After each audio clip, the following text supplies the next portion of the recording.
Hello, everybody. It's Cody at Cody's Reading Time. I'm back with another story out of the Green Fairy book by Andrew Lang, and this one is The Three Little Pigs.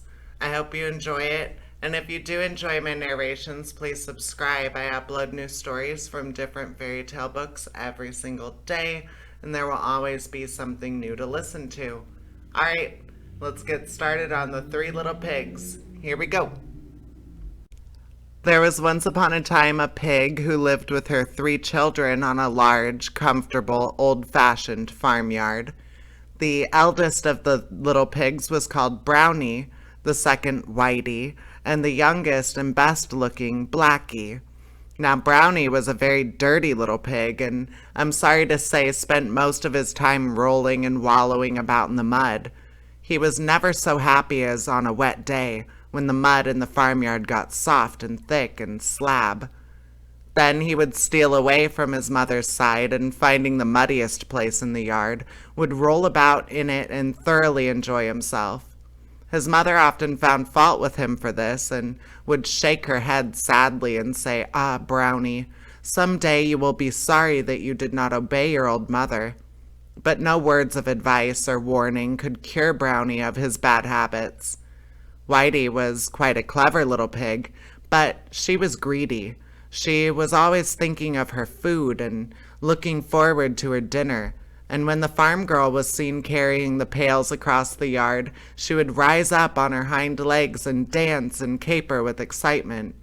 As soon as the food was poured into the trough, she jostled Blackie and Brownie out of the way in her eagerness to get the best and biggest pieces for herself. Her mother often scolded her for her selfishness and told her that some day she would suffer for being so greedy and grabbing. Blackie was a good, nice little pig, neither dirty nor greedy. He had nice, dainty ways for a pig, and his skin was always as smooth and shining as black satin.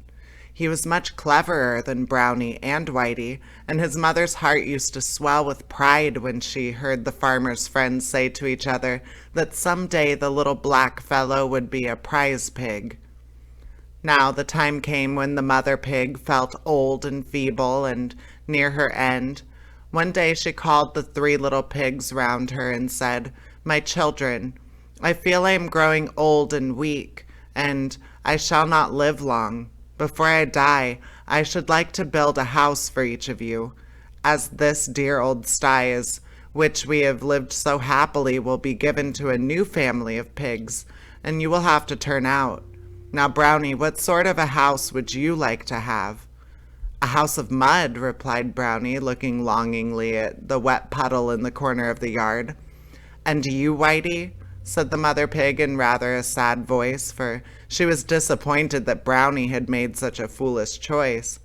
"A house of cabbage," answered Whitey with a mouthful, and scarcely raising her snout out of the trough in which she was grubbing for some potato parings. "Foolish, foolish child," said the mother pig, looking quite distressed. "And you, Blackie?" turning to her youngest son, "what sort of a house shall I order for you?" "A house of brick, please, mother, as it will be warm in winter and cool in the summer and safe all the year round." "That is a sensible little pig," replied his mother, looking fondly at him. "I will see that the 3 houses are got ready at once.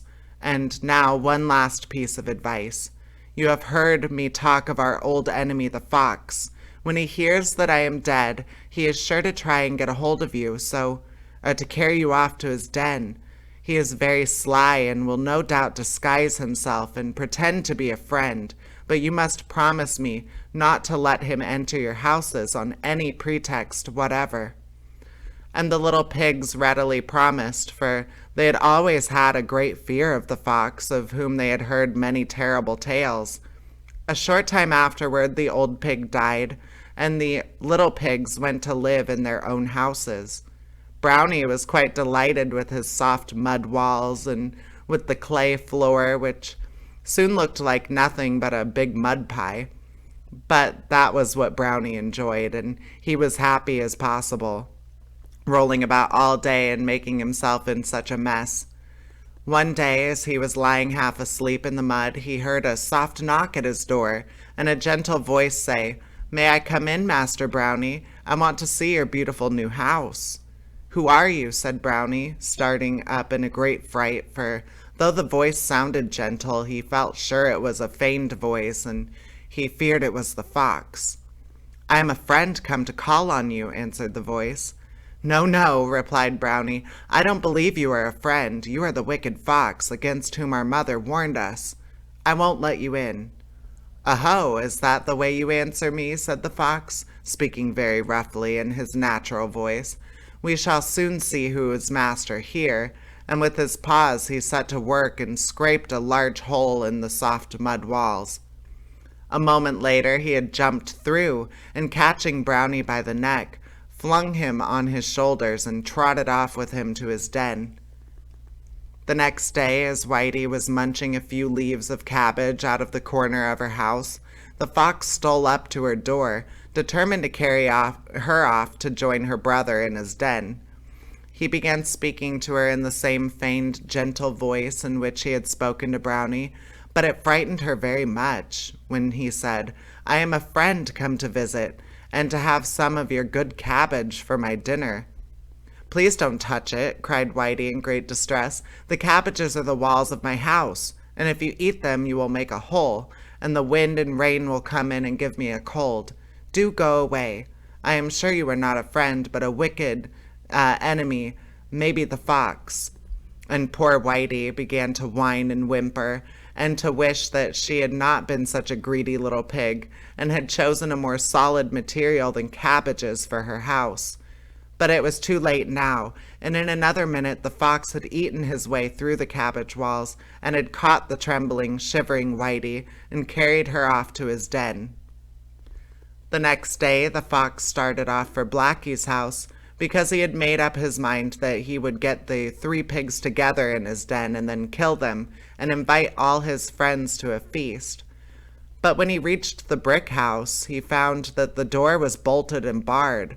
So in his sly manner he began, "Do let me in, dear Blackie. I have brought you a present of some eggs that I picked up in a farmyard on my way here." "No, no, Mr. Fox," replied Blackie. I'm not going to open my door for you. I know your cunning ways. You have carried off poor Brownie and Whitey, but you are not going to get me."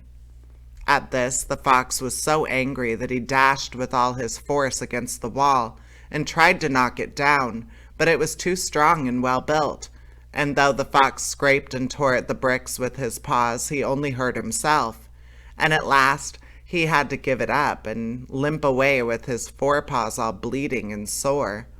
"Never mind," he cried angrily as he went off. "I'll catch you another day, see if I don't, and won't I grind your bones to powder when I have got you in my den?" And he snarled fiercely and showed his teeth. Next day, Blackie had to go into the neighboring town to do some marketing and to buy a big kettle. As he was walking home with it slung over his shoulder, he heard a sound of steps stealthily creeping behind him. For a moment, his heart stood still with fear, and then a happy thought came to him. He had just reached the top of a hill and could see his own little house nestling at the foot of it among the trees. In a moment, he had snatched off the lid of the kettle and had jumped in himself. Coiling himself round, he lay quite snug at the bottom of the kettle, while his foreleg he managed to put on the lid, so that he was entirely hidden. When a little kick from the inside, he started the kettle off, and down the hill it rolled, full tilt, and when the fox came up, all that he saw was a large black kettle spinning over the ground at great pace. Very much disappointed, he was just going to turn away, when he saw the kettle stop close to the little brick house, and in a moment later Blackie jumped out of it and escaped with the kettle into the house, when he barred and bolted the door and put the shutter up over the window. "Aho!" exclaimed the fox to himself. "You think you will escape me that way, do you? We shall soon see about that, my friend." And very quietly and stealthily he prowled around the house looking for some way to climb onto the roof.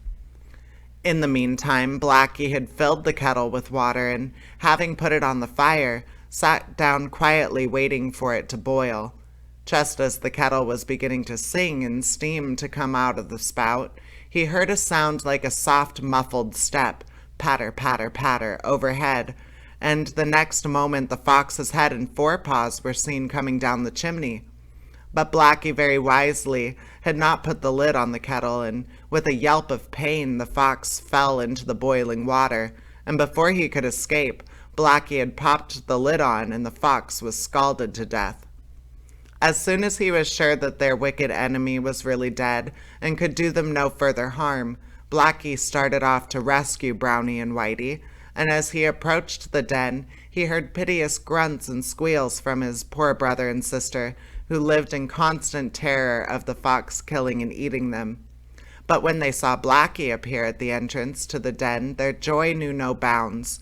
He quickly found a sharp stone and cut the cords by which they were tied to a stake in the ground, and then all three started off together for Blackie's house, where they lived happily ever after.